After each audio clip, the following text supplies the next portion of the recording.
Hello, this is Brenton Burr, Clinical Coordinator with North Georgia Technical College's EMS program. This is a tutorial detailing how to document your clinical opportunities using the clinical paperwork that was handed to you at the beginning of the semester. These are the forms that will be completed while you're at clinical and before you leave. So the first form listed here is a clinical shift evaluation form, and one of these forms need to be completed, or at least one of these forms need to be completed for every clinical opportunity that you go to, for every day of clinical. You may need to do more than one if you have more than 5 patients, because each form only has enough room for five patient contacts. If you have more than 5, just complete a second form, or as many forms you need to document them all. They just all need to be completed and signed by your preceptor, not a problem. So make sure everything that needs to be filled out on these needs to be filled out, especially all the stuff at the top, the name, date, time in, time out, clinical sites, unit, and your preceptor's name absolutely positively has to be included at the top and printed legibly. All right, and this can be done by the preceptor. So anything in gray should be done by your preceptor, and you're going to see that on the front and back and all your other forms as well. We'll run through how this works for you. So for each patient contact, once those things at the top are filled in, you'll be able to document them here. The first contact of the student is a 58-year-old male. They had a patient with chest pain. It's going to be a medical call and cardiac in nature. So any complaint, so if a patient has multiple complaints, make sure that we include all of the complaints that that they complain of. And you may have 1, 2, 3. If it's not listed, you can always check here and then fill it out yourself. And when you do fill these forms out, make sure that we're using blue or black ink only. All right. So when you get to the pathology side here, make sure you select all that apply. So this one was medical and cardiac. If it's not listed, you can select there. Remember, there can be multiple that apply. This is really important for your documentation. It's going to be really important when you go to put these patients into Platinum Planner. And I'll show you that in the next video.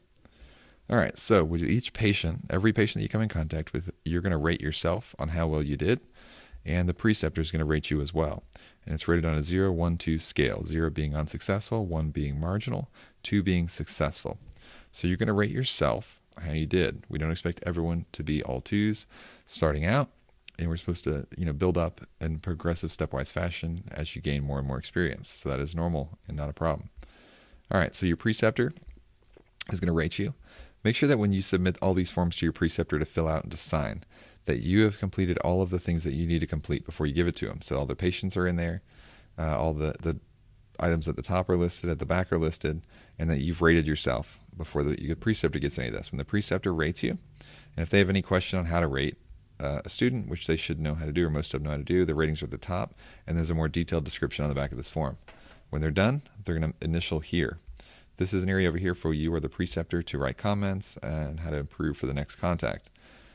All right, so down here is the second patient, 17-year-old female with syncope, dizziness, and medical in nature and possibly neurological. So those were the ones that are selected for both complaint and pathology. Student rated themselves, preceptor rated them, and initialed. All right, the back of the clinical shift evaluation form leaves a little room for comments on any unsatisfactory ratings and an overall plan for improvement on your future shifts. You can fill these out. Your preceptor may help fill these out and provide you with some info as well. And then here's the other information that needs to be filled out by your preceptor. Very important that all these things that are shaded in gray are filled out when you return these forms. So any of these forms, if there is stuff missing or left out or not finished or completed, you will not receive credit or may not receive credit for that clinical opportunity and the hours and the skills that you gain during that clinical. But it's very important that all the preceptor information is filled out. So if you forget to sign, the form will be returned to you. But if the preceptor does not sign, it'll most likely be rejected, and you'll have to get another clinical day scheduled to make it out. All right, so once the clinical shift evaluation form is taken care of, we're going to take a look at the patient care reports. So patient care report, you're going to need to do one patient care report for every patient that you come in contact with. So this whole series of forms here is one clinical opportunity. So I had the clinical shift evaluation form completed and signed, and then for the 2 patients listed, there's going to be 2 patient care reports with it. This is the first patient care report, completed and filled out at the top, the times, chief complaint, and then a narrative. So I'll submit the whole packet here of these forms in a PDF file in an email. It'll give you just some examples of how the forms should be completed, what they should look like. The narrative can be done in any established format, so SOAP, chart, not too specific unless your instructor specifies otherwise. If your instructor wants you to only use chart or SOAP method, for writing your narrative, then that's the one you're going to use. This 2 patients have 2 different formats of patient care reports. So you can use these as an example, and we'll try to get out other examples as well in the future. So the completed narrative is here. Details everything that's going on with that patient. And then at the bottom of the back half of that form is room for the student name and signature and preceptor name and signature. Again, a gray shaded form must be completed by your preceptor and signed by them. You're not going to want to you're not going to be able to return to the clinical site another day and guess when they're going to be there to have them sign it. And it may not be approved by us at the college anyway. So make sure these things are done before you leave. Very important. And then again, here's the second PCR with those same things detailed. And that's it. So the way that this is laid out is scanned from the shift evaluation form and then the patient care reports. You're going to have to scan these front and back and in that order. So the clinical shift evaluation form and then your patient care reports in order that they're listed on the shift evaluation form.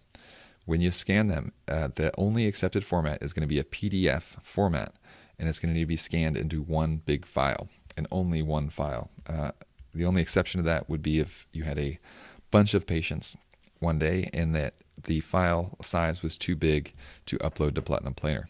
If that's an issue, we'll accept 2 files, but other than that, it needs to be one file and in the same order. You can easily use an application on your phone if you don't have access to a scanner. I use Adobe Scan. It's a free app for your smartphone, and it scans very quickly and easily into a PDF format into one big file. You're welcome to use any app that you want as long as when they're scanned, they're easily legible, and we can read them. So once these are scanned, they're going to be uploaded into Platinum Planner, and we're going to show you how to do all of that and how to put in your information from these forms into Platinum Planner on the next video.